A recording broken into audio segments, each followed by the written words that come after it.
السلام علیکم ورحمۃ اللہ وبرکاتہ۔ انشاءاللہ آج آپ کے سامنے سورہ الاحزاب کی ایک آیت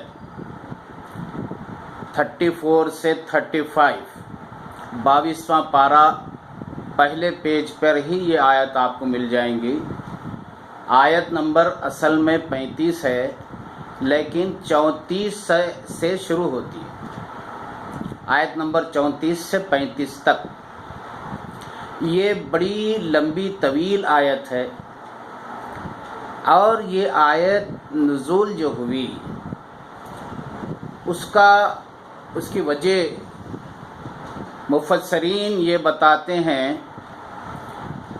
کہ ایک دن رسول اللہ صلی اللہ علیہ وسلم کے پاس بی بی اماں جان ام سلمہ رضی اللہ تعالی عنہا اور دیگر صحابیات آپ کے پاس آئیں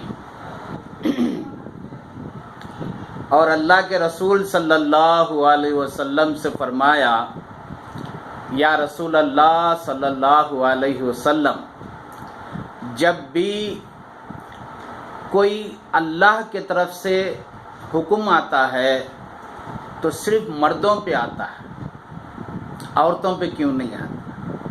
کیا اللہ عورتوں کو پسند نہیں کرتا؟ فرماتے ہیں اسی وقت یہ آیت آئی، جبرائیل علیہ السلام یہ آیت لے کر آئے۔ میں آیت کی تلاوت کر دیتا ہوں پہلے۔ بسم اللہ الرحمن الرحیم۔ ان المسلمین والمسلمات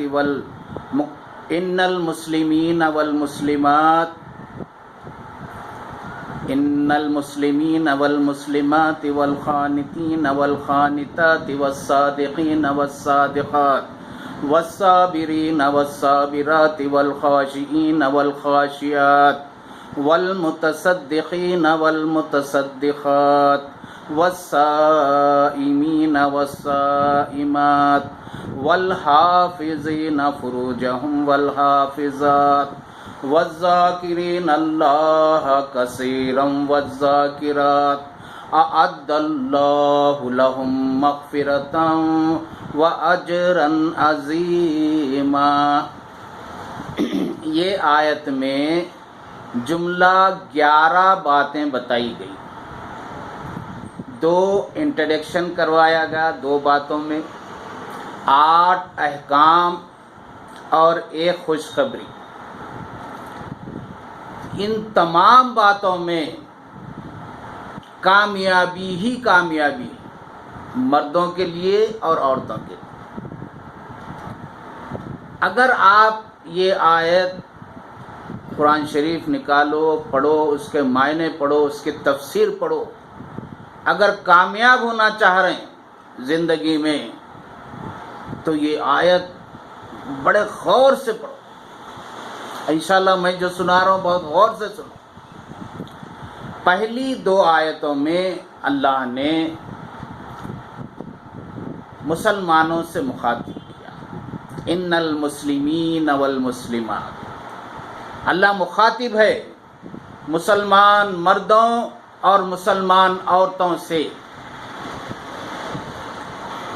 پھر اللہ تعالیٰ فوراً فرماتا ہے والمؤمنین والمؤمنات، اور اللہ ان میں سے مخاطب ہے ایمان والے مرد اور ایمان والی عورتوں سے۔ ایک بہت بڑا مسلمانوں کا مجمع جمع ہو گیا۔ اللہ نے جب کہا کہ مسلمانوں سے یہ بات کہنا ہے تو تھوڑی دیر کے لیے سمجھو۔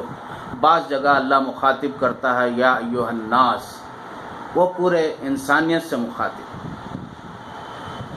تو مسلمانوں کو مخاطب کرنے کے بعد اللہ نے ان میں سے ایمان والوں کو مخاطب کیا۔ کیا ہر مسلمان ایمان والا نہیں ہوتا؟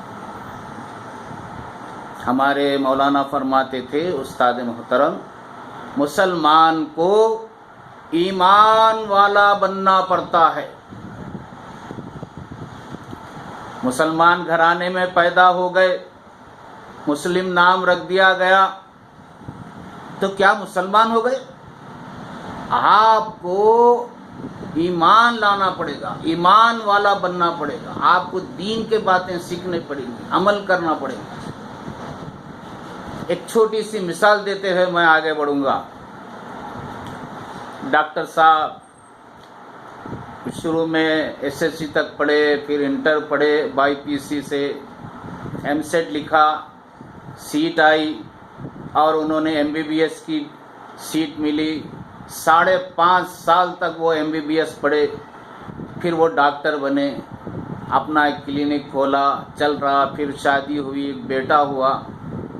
اب خاص طور پہ اب بیٹا تھوڑا بڑا ہوا، چلنے لگا، باہر نکلنے لگا۔ اب دوست احباب جو ہے ان کے بیٹے کو چھوٹے ڈاکٹر صاحب بولتے تھے۔ اب یہ چھوٹے ڈاکٹر صاحب اب ان کو بھی اسکول بھیجائے، بڑی مشکل سے ایس ایس سی پاس کرے، اب پڑھنا چھوڑ دیے۔ ابھی بھی ان کا نام چھوٹے ڈاکٹر صاحب بول کے پڑا ہوا ہے، لقب پڑ گیا ڈاکٹر صاحب، لوگ ان کو ڈاکٹر صاحب بول رہے ہیں۔ اب انہوں بولے لوگ تو میرے کو ڈاکٹر صاحب بول رہے ہیں، کیوں نہ میں بھی ایک دواخانہ کھول لوں۔ ایک دواخانہ کھول لیے۔ کیا ہم ایسے ڈاکٹر سے علاج کرائیں گے جو ڈاکٹری کے نام پہ کچھ پڑھا ہی نہ ہو؟ نیم حکیم خطرے جان، آدھے حکیم سے علاج کرائے تو جان کا خطرہ ہے۔ ایک صاحب اس کے معنی نکالے، اے حکیم تو نیم کے جھاڑ کے نیچے نکو جا، تیری جان کو خطرہ ہے۔ بہرحال وہ خالی نام کے ڈاکٹر رہ گئے، ان کا دواخانہ تو چلنے سے رہا۔ ڈاکٹر کا بیٹا ہونے کے باوجود اگر اس کو ڈاکٹر بننا ہے تو اس کو بھی اتنا ہی پڑھنا پڑے گا، اتنے ہی معلومات کرنے پڑیں گے جو ان کے والد معلوم کرے تھے۔ ایک مسلمان کے گھر میں پیدا ہو گئے، عبد الرحمن صاحب، ان کا بیٹا عبد الرحیم، نام تو مسلمان ہو گیا لیکن ایمان والے کیسا بنے؟ ہم کو پڑھنا پڑے گا، قرآن پڑھنا پڑے گا، حدیث پڑھنا پڑے گا، دین کے بارے میں معلومات کرنا پڑے گا، جب جا کے ہم ایمان والے بنیں۔ اللہ تعالیٰ نے پہلے فرمایا ان المسلمین والمسلمات، پھر والمؤمنین والمؤمنات، پھر اللہ مخاطب ہے مومن مردوں اور مومن عورتوں سے، ایمان والے مرد اور ایمان والی عورتوں سے۔ اب رہا سوال، اب یہ 8 احکام میں اللہ نے پہلے اس میں فرمایا فرما برداری کرنے والے مرد اور فرما برداری کرنے والی عورتیں اللہ ان کو پسند کرتا ہے۔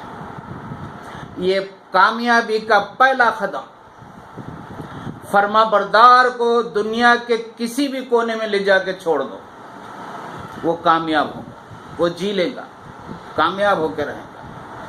تو اللہ نے فرمایا اپنے اندر فرما برداری سیکھو۔ فرما برداری کس کی فرما برداری؟ اللہ کی فرما برداری، رسول اللہ صلی اللہ علیہ وسلم کی فرما برداری، اپنے ماں باپ کی فرما برداری، جہاں ہم کام کرتے ہیں باس کی فرما برداری، اگر ہم اسکول میں یا کالج میں پڑھتے ہیں ٹیچر کی، پروفیسر کی فرما برداری۔ یہ دیکھو آپ فرما برداری سے آپ کتنا کامیاب ہو۔ فرما برداری ایک کامیابی کی طرف لے جاتی ہے۔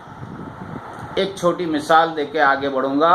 اب ایک آفس ہے جس میں 2 ملازم ہیں، ان کے باس جو ہے کام کے لیے بلائے، ایک ملازم بہت اچھا کام سنتا ہے، جو بولے وہ برابر کر کے آتا ہے۔